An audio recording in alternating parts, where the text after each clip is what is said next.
the two things we need to work on is, first, overall develop good flow, okay, good flow of motion, so that in the backswing, the one thing you have to understand is that the purpose of backswing is not just to go to this position so that you can start the downswing, but rather the quality of backswing is really important.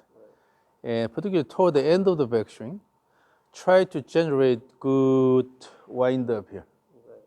So using the speed of the body turn, try to create good turn here. So your X factor, maximum X factor was similar to men's average, but try to go a bit more. So have the image of you are separating the shoulders and hips more. But instead of fixing this and then try just to turn this using the momentum. When you use this momentum here, then the upper body keeps going, but you're slowing down the pelvis. With that, naturally, you have a nice separation. And when you feel a little bit of ballistic action here, then in the transition phase, you'll have good separated transitions. But currently, in your kinematic sequence, we have pelvis transition first, the rest all turn at the same time. So you have that time gap, but here we have a cluster transition. But instead, we need to have gradual ones. So in order to do that, you have to have a good separation using the momentum, good separation, and then throw, so that your body has to feel this tension building. So in your image, try to increase the backswing size a bit more by using the momentum of the backswing motion. That means that when you start the backswing, go up active. Your swing time is really short, but it's not just to bring this up and then try to put a lot of effort this side here. Use this, emphasize this action. Okay, so that will improve the quality of the backswing, so that you had the tendency of reaching peak angular velocity in the backswing early, right? Yes. But it will delay a little bit, right? And then you will have a more active end of the backswing. Then that will be connected to the downswing. So then you have a well-spaced transition sequence. And on the way down, so because you just go here and then try to put a lot of effort here, so again, peak angular velocity will be delayed. And then you have a large finish position here, high finish position here. That's because you try to put a lot of effort near the impact. So just to bring this up here and then try to swing hard on this side, that's why that happens. So in other words, increase the momentum in the backswing. Using that, you have to start acceleration early. You already have a good amount of torque, but using that, you have to actually accelerate your body early and then let it go. So instead of worrying about the laying off and shallowing down part, your interest should be have active backswing turn and just reverse the direction and then throw. Now, on the way down, image that there's a drum here, this way here, and then try to hit the drum on the way down here, as if your main interest is hitting the drum, not the ball here. Then, in order to hit the drum hard, then you have to activate the muscles earlier. And it's not just to go up here and try to put a lot of effort here, rather using the momentum, the boom here, using that momentum and then build the tension as if you are stretching the springs and then using that tension, boom here. So, boom here. So you have to use this part really well. Then we can let it go, release, and then just nicely finish it. So you don't have to put a lot of effort in the follow through. Yeah.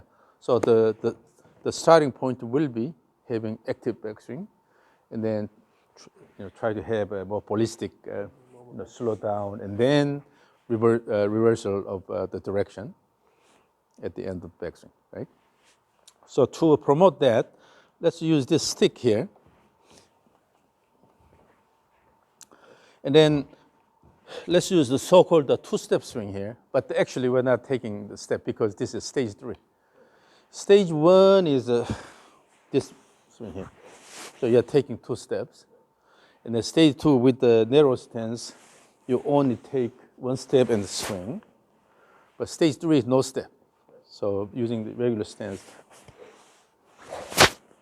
But this motion is called the trigger motion. Using the trigger motion, try to have active backswing, particularly toward the end of the backswing, not early. If you have early, quick, jerky motion, and then slow down here, then you are not really taking advantage of this.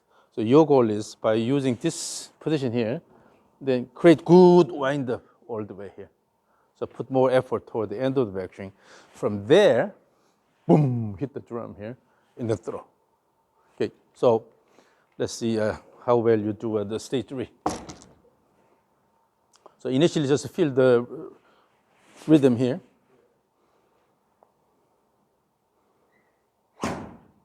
Again.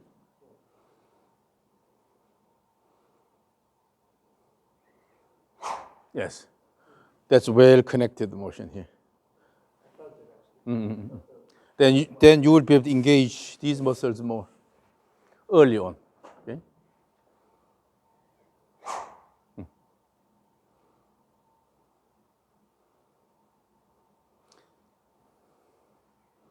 And then in doing that, in order to increase the level of effort in the backswing, you have to use the right leg better. So as you turn this way, push the ground continuously.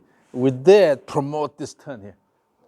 So the turn should not just come from this position here and then rotating here. Rather, as you do, keep pushing the ground and with that, turning here. So activate your right leg more in the backswing.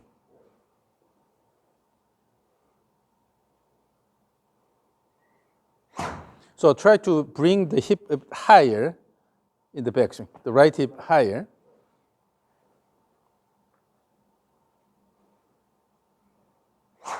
So when you activate the right leg well, then what happens is this. Because your leg is pushing the ground down and out. Right.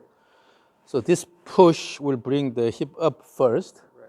But since you have a good horizontal force here, pushing that way, the ground pushes your body here, then push and then you can recenter the body. Right.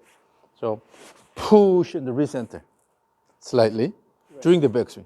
During the backswing. Yeah, before the backswing is completed. Push, and if you can just the recenter slightly by moving your body backward, because your body already turned this way here, so you're essentially slightly moving backward, then the knee is bent here, so it's easy to kick the ground and turn, right? So the key is, while you're using the right leg actively here, your goal is not just a turn. If you drop the body, then just you are turning here. Right, yeah. Not just a turn, but turn, and then toward the end, your body slows down, right? But with that, you are introducing slight recentering motion. Then kick the ground with the left leg and throw.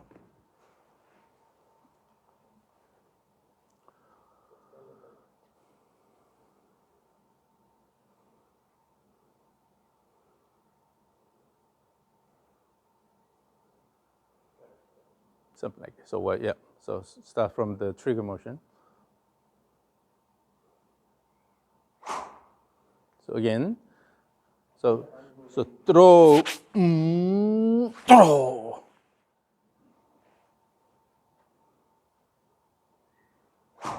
So let's say this. Vijay Singh. So J is exaggerated.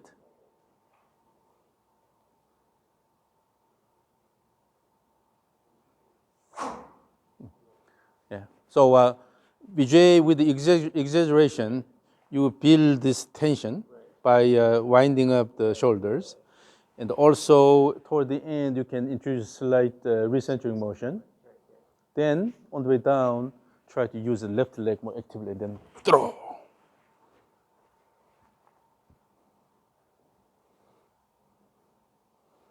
So, in the backswing, you can have a shoulder turn here, and then going here.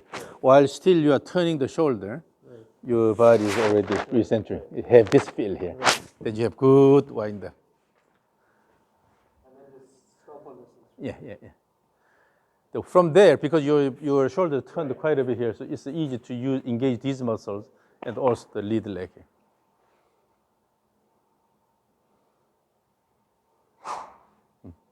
And on the way down, just to throw, so now your finish is lower than your normal swing. Yeah, yeah.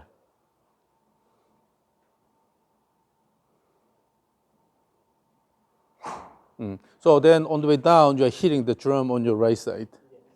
So that take advantage of the tension, the wind up, and the early activation of the muscles here. Then hit the drum, and then here you're just letting it go instead of try to turn quite a bit and then go high up here. Okay? Yeah. So when you have good recentering here, then you can use your left leg better. So from there, swing and then let it go instead of. So you can make it rhythmic. So, VJ, sing, and repeat this.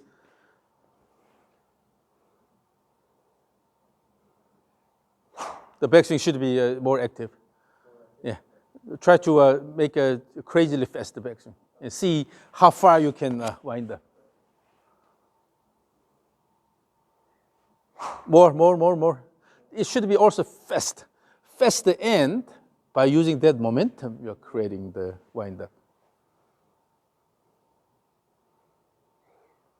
That's better. So when you have good wind up, your downswing becomes automatically active.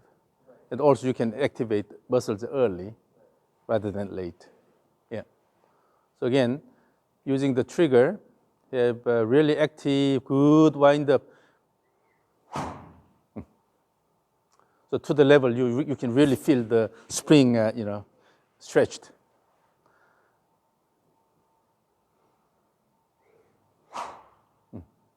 Now reduce the number of swings to one. So one trigger.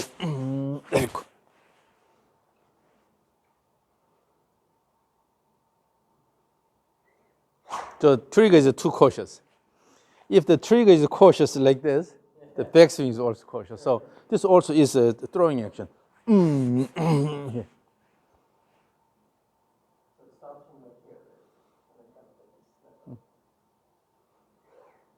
Yes, that's better.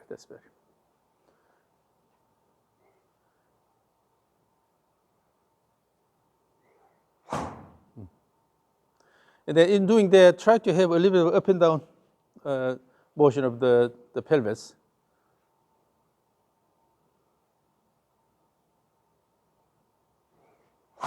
So you can only move the hip up while you're pushing the ground, right? So when you do the trigger motion, you're pushing the ground with the lead leg. With that push, and then in the backswing, the trail leg push, and then in the downswing, lead leg push. So use the leg push to create a little bit of vertical motion.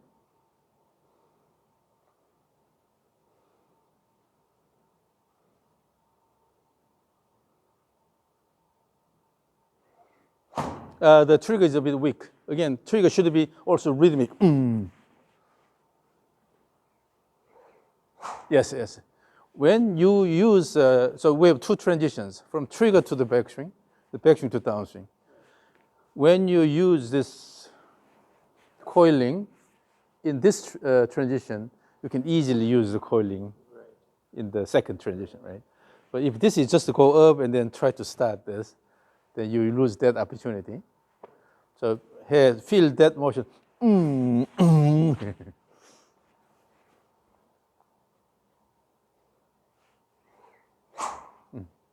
And then now, you need to have more time up here. So Vijay, say this. Vijay, sing.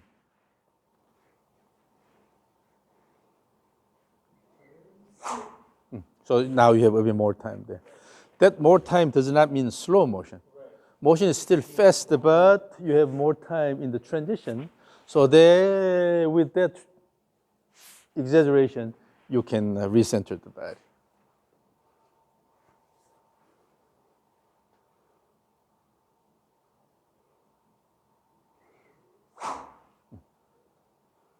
So this is overall what you need to work on here. So that improves the overall rhythm. Okay? And when you start the swing, you don't start from the stationary position. Always your body internally, you have this clock ticking. With that, you have a little bit of a feel of rhythm, and then start. And that active start, your goal is to create good wind-up. So that, you can use that, yeah, at the beginning of downswing, and then hit the drum on the right side.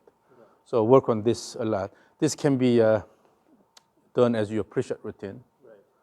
And then the key is that sometimes you just go wild and then try to create as much turn here and see how it goes. Once you get used to it, then you will be able to engage these muscles at the beginning of the downswing. Okay, so practice this a lot. You can do this with your club, so bring your driver.